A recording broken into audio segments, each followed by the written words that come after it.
Bless up guys, Yannick Reed here, welcome back to the channel. Are you interested in taking your photography and video to the next level? Interested in getting a camera and just not sure where to start? In this video, I'm gonna detail my top 5 picks for 5 cameras under $500, perfect for photo and video. Every camera on this list meets a certain criteria. They are all under $500. They are both capable of shooting photo and video at least at 1080p. They are all interchangeable lens cameras and they all come with a kit lens. But stick around to the end because there's a couple honorable mentions that I want to mention that don't meet the criteria but I still think are interesting for some of you. Please do remember that all the links to the cameras that I'll be mentioning will be linked in the description below so you can peruse them for yourself. So with any of these 5 cameras, you should be able to start boosting your Instagram, start taking some dope photos for your personal or business interests, or even start a YouTube channel. Okay, the first camera I want to mention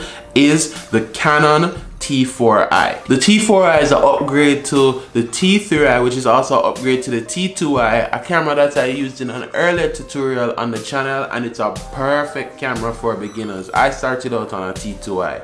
Alright, so the pros for the T4i is that it has a flip out screen so you can see yourself while recording.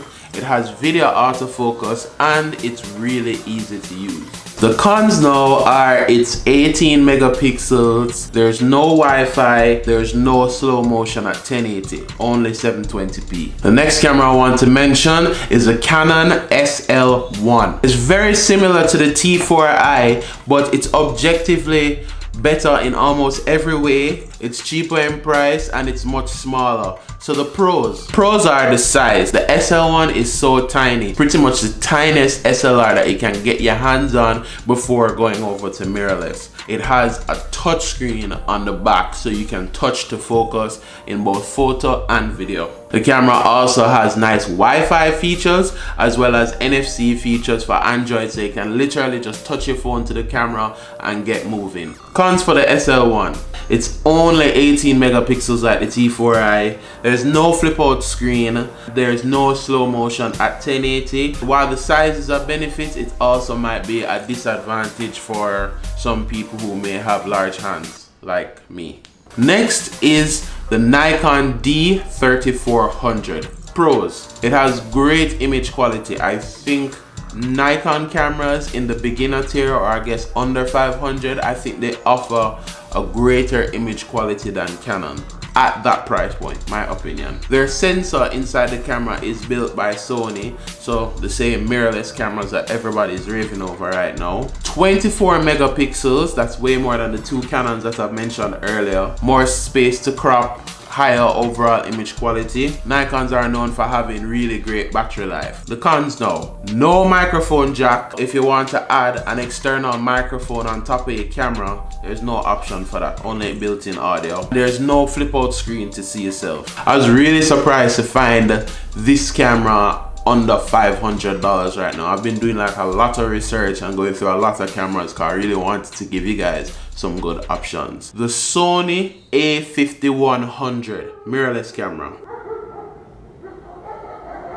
Dogs. That's the precursor to the current A6000 series cameras. Has a nice flip up camera so that you can also see yourself while shooting videos or vlogging. Sony cameras are known for having really decent autofocus if you need a reference. This camera is using autofocus right now, the Sony A6300. It's also the smallest camera on this list, so if size is a priority for you, check this one out. It's 24 megapixels, very current. Also features Wi-Fi and an accompanying app, so you can definitely transfer your pictures from the A5100 to your smartphone. The cons: there's no hot shoe on top, meaning you can't add any flashes or anything that needs to use a hot shoe. There's no external mic jack, so like the Nikon, there's no real opportunity here to add an external mic. Okay, the last camera on this list is the Nikon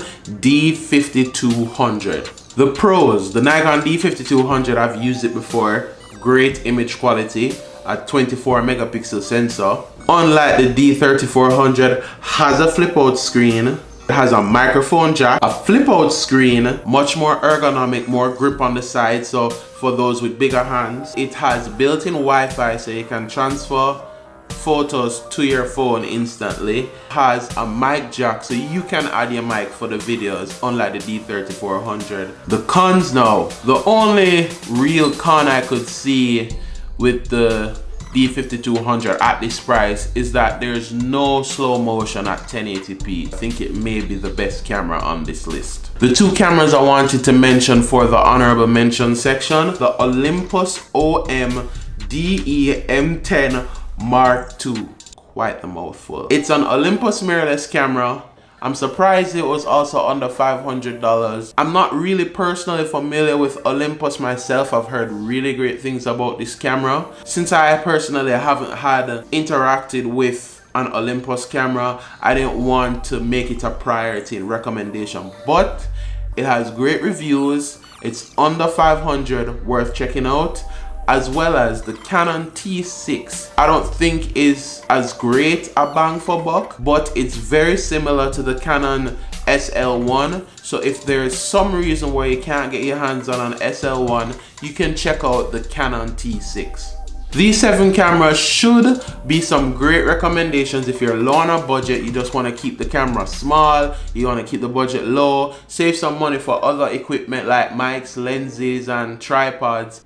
It's been a pleasure to help you guys out. Leave a comment if you have any other questions, any other suggestions or ideas for videos you want me to make. Just let me know in the comments. I'm there, I see them, I'll respond to them. Enjoy the rest of your week, and please do bless up yourself.